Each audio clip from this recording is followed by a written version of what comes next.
ஆண்டவராகிய இயேசு கிறிஸ்துவின் நாமத்தில் காலை வாழ்த்துக்கள். இன்றைய மன்னா, அவருடைய முகம் செம்மையானவனை நோக்கி இருக்கிறது. சங்கீதம் 11 வசனம் 7 பின்பகுதி. இன்றைய நாளிலே அவருடைய முகம் யாரை நோக்கி பார்க்குதான்? செம்மையானவர்களை நோக்கி பார்க்க. செம்மையானவர்கள்லாம் நேர்மையானவர்கள், உத்தமமானவர்கள், ஒழுங்காய் கர்த்தருக்கு பிரியமாய் நடக்கிறவர்கள் என்றெல்லாம் சொல்லி நிறைய காரியம் டெஃபினிஷன் சொல்லலாம். அப்படி செம்மையானவர்களை கர்த்தர் நோக்கி பார்க்கும்போது, கர்த்தருடைய முகம் பார்க்கும்போது அவங்களுக்கு என்னென்ன ஆசீர்வாதம்லாம் கிடைக்கும் அப்படின்னு சொல்லும்போது, ஃபஸ்ட் எடுத்ததும் சங்கீதம் 112 பாருங்கள். 112 2ஆம் வசனம், அவன் சந்ததி பூமியில் பலத்திற்கும் செம்மையானவர்களின் வம்சம் ஆசீர்வதிக்கப்படும். அப்போ எந்த ஒரு மனிதன் செம்மையாய் நடக்கிறானோ அவனை கர்த்தருடைய முகம் நோக்கி பார்க்கும். அப்படி நோக்கி பார்க்கும்போது முதலாவது அவனுடைய சந்ததி ஆசீர்வதிக்கப்படும். அதிலே 4ஆம் வசனம் பாருங்க, செம்மையானவர்களுக்கு இருளிலே வெளிச்சம் உதிக்குமா. அந்த இருளான பகுதி எது இருந்தாலும் அங்கே ஆண்டவர் என்ன பண்ணுவார்? வெளிச்சத்தை உண்டு பண்ணுவார். ஏன்னா அவருடைய முகம் அவனை நோக்கி பார்க்கிறது. அங்கே இருள் இருக்கவே கூடாது. செம்மையானவன் யாருன்னு போட்டிருக்க அதே வசனத்தில், அவன் இரக்கமும் மன உருக்கமும் நீதியும் உள்ளவன், இறங்கி கடன் கொடுத்து தன் காரியங்களை நியாயமானபடி நடக்கிற மனுஷன் சொல்லி போடப்பட்டிருக்கிறது. அடுத்து பார்த்தீங்கன்னா அவனுக்கு தான் இருளிலே வெளிச்சம் உதிக்கும். அடுத்து 37 சங்கீதம் 37 பார்த்தீங்கன்னா அங்கே ஒரு காரியம் சொல்லப்பட்டிருக்குது. 37 அந்த செம்மையானவனை பார்த்துரு, அந்த மனுஷனுடைய முடிவு சமாதானம். அப்போ ஒரு செம்மையானவனுடைய முடிவு எப்படி இருக்குமா? சமாதானத்தோட, அலைக்கழிக்கின்ற ஒரு வாழ்வு இல்லை, சமாதானத்தோடு அவனுடைய முடிவு இருக்கும். அதே மாதிரி சங்கீதம் 140 13ஆம் வசனம், கடைசி வசனம், செம்மையானவர்கள் உங்களுடைய சமூகத்தில் வாசம் பண்ணுவார்கள். சரிங்களா? எவ்வளோ கர்த்தருடைய சமூகத்தில் அவங்க வாசம் பண்ணக்கூடிய ஒரு பெரிய கிருபையை ஆண்டவருடைய முகம் நமக்கு செம்மையானவர்களை நோக்கி பார்க்கும்போது கிடைக்கிறது. அடுத்தது பாருங்கள், நீதிமொழிகள் 14:11, செம்மையானவனுடைய கூடாரமோ செழிக்கும், வம்சம் ஆசீர்வதிக்கப்படும். கடைசியில் என்ன சொல்லப்பட்டிருக்கு? அவனுடைய கூடாரம் வாசம் செய்யும் வாசஸ்தலங்கள் செழிக்கும், அங்கே குறைவே இருக்காதுன்னு சொல்லப்பட்டிருக்கு. இந்த அருமையான வேளையிலே ஒரு செம்மையானவனாக நம்ம நடக்கும்போது கர்த்தருடைய முகம் நம்மை நோக்கி பார்க்கும். கர்த்தருடைய முகம் நம்மை நோக்கி பார்த்ததென்றால் என்னென்ன நன்மைகள் கிடைக்கும்? அவனுடைய வம்சம் ஆசீர்வதிக்கப்படும். அது மட்டும் இல்லை, இருளிலே வெளிச்சம் உதிக்கும்.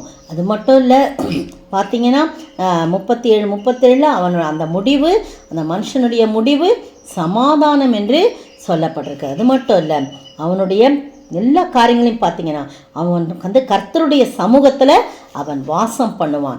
நீதிமொழிகளில் போடப்பட்டிருக்குது, அவனுடைய கூடாரமோ செழிக்கும்னு சொல்லி. அப்படிப்பட்ட ஆசீர்வாதத்தை பெறும்படியாக கர்த்தருடைய முகம் நம்மேல் இருக்கும்படியாக நோக்கி பார்க்க வேண்டும் என்றுனா நாம் செம்மையானவர்களாக நடந்து இப்படிப்பட்ட ஆசீர்வாதத்தை நாம் பெற்றுக்கொள்ள ஆண்டவர் தாமே கிருபை செய்வாராக. ஆமேன்.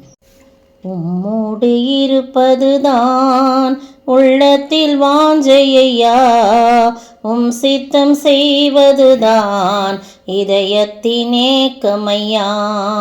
இசையா உம்மைத்தானே என் முன்னே நிறுத்தியுள்ளேன், இசையா உம்மைத்தானே என் முன்னே நிறுத்தியுள்ளேன்.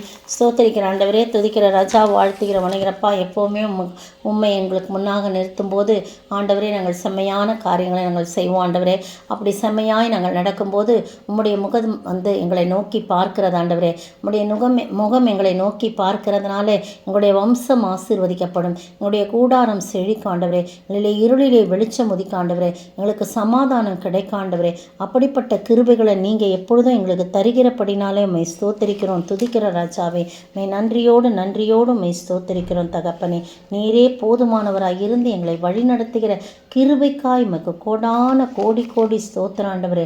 தகப்பனே, நீர் எத்தனை நல்ல தேவன் ஆண்டவரே. அப்படிப்பட்ட கிருபைகளை நாங்கள் பெற்றுக்கொள்ளும்படியாக ஆண்டவரே, தகப்பனே, நீங்கள் தான் ஆண்டவரே.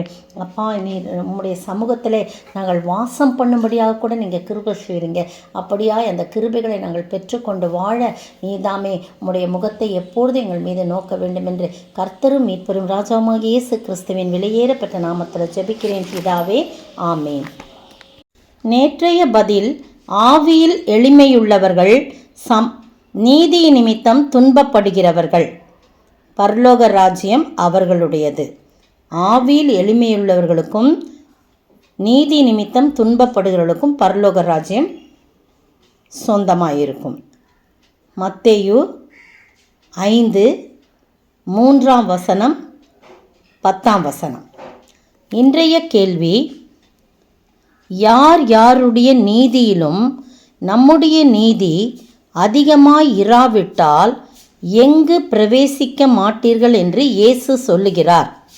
யார் யாருடைய நீதியிலும் உங்கள் நீதி அதிகமாய் இராவிட்டால் எங்கு பிரவேசிக்க மாட்டீர்கள் என்று கர்த்தர் சொல்லுகிறார்.